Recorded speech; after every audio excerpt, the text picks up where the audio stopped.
let's get on with Ghazi, who is our first guest, and I'm going to actually give a little interview with him for a couple of minutes. And can we get Ghazi to come out? And here he is. All right, the man. All right, do you want to? Yeah. All right, so should be on. Yeah, just be. 1, 2. There we go. All right. What's up, guys? So I just met him backstage, and we were Hold on, talking. he's calling me. You say something? We good? Okay. All right, let's roll. All right. So I want to introduce Ghazi. Tell everybody a little bit about you and Empire, and then we'll get into some questions. Yeah, sure. I own and operate and founded a fairly substantial independent record label named Empire out of San Francisco. I spent a lot of time in Silicon Valley as a child and kind of married together my tech experience with a lot of my culture and record label experience about 13 years ago. Label has been thriving, been pretty successful for the last 13 years. And we're at a place now in time where I'm kind of jumping back into some of my tech roots and applying some technological innovations to the music business side.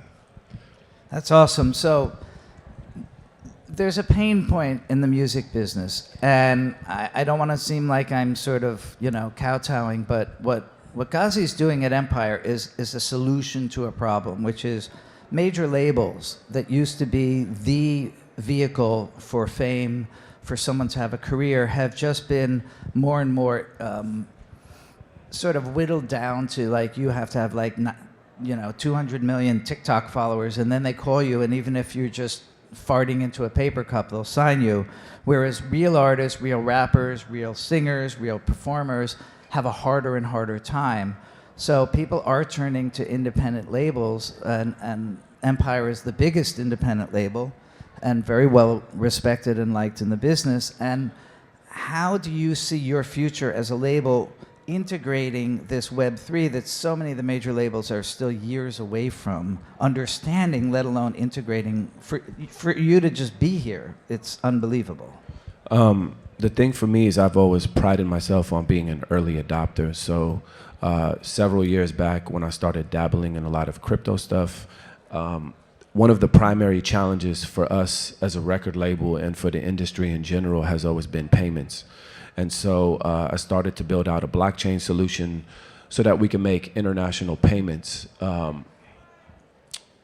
We do a lot of business in Africa, Southeast Asia, and Latin America, and there's a lot of pain points in how do we get money into those places. So, we built out a solution for that with alongside Circle, and we started making USDC payments over their network internationally. And then over a period of time, I started to evolve that and say, how do we apply other aspects of Web3 like metaverse, NFTs, so on and so forth.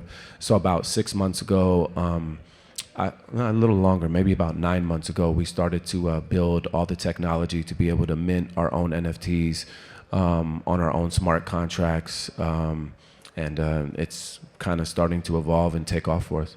And so that's where we're at now. Yeah.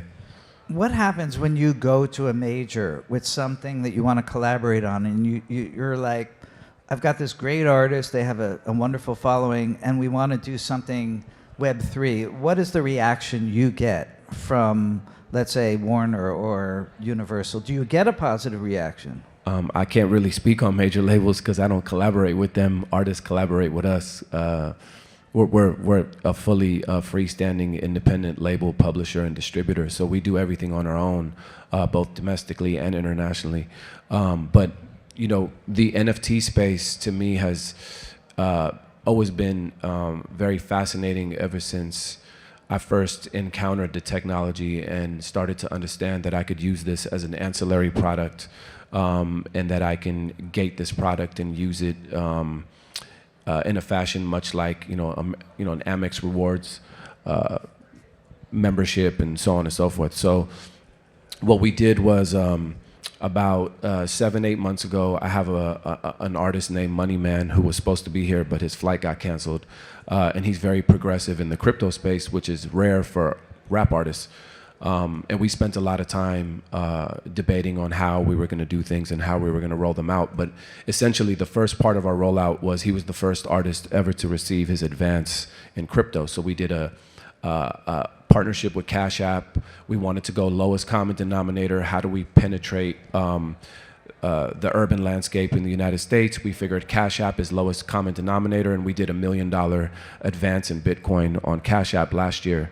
And then his album came out, and we called his album Blockchain. And then we started to sprinkle a lot of NFT, metaverse, and crypto undertones into the album. If you listen to the album, and we sprinkled a lot of those undertones into the music videos as well. And so what we did as we progressed along is we dropped his first NFT drop. We sold 1,000 NFTs. And what we paired the NFTs with from a utility standpoint was we manufactured a one-of-one hoodie for every NFT that actually had a QR code embroidered into the hoodie, and that QR code was actually linked to your NFT. So, you know, you would buy the NFT, you would come to the website, you would enter a redemption code, you would mint the NFT, get the redemption code, come to the Shopify store, redeem it, and then we shipped the hoodie to everybody. And then we also gave everybody 25% discount on everything else that was on the merch store. And then he went on tour, and when he went on tour, we took all the NFT holders and gave them access to VIP meet and greets, and so on and so forth. So we've been kind of tearing up what we've been doing with the NFTs. And the last thing we did was we put out a new EP about 2 months ago called Whale Games, which again has like a crypto undertone to it. And 48 hours before the album came out, on Apple and Spotify and everywhere, we airdropped all the NFT holders exclusive content from the album before anybody else had it.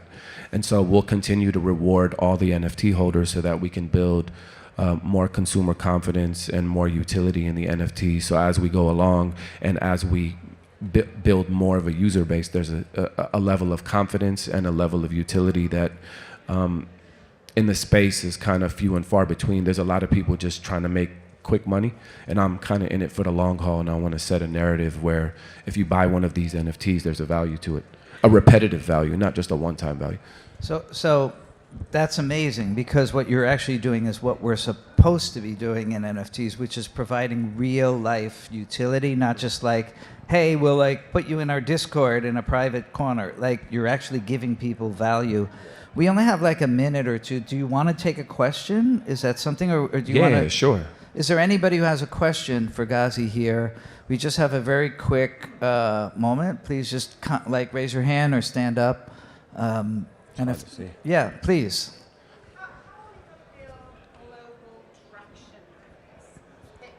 Here. How are we going to build global traction? Was that the question? How do we build global traction? How do we actually reach that critical turning point where NFTs become the primary method for artists to properly monetize their work? I don't know if I'm overly concerned with it becoming a primary method. I'm perfectly fine with it being an ancillary medium. But I think that, you know, that's going to change as the landscape changes and as the landscape evolves. But for me, an NFT feels a lot like a download with a little bit more utility to it.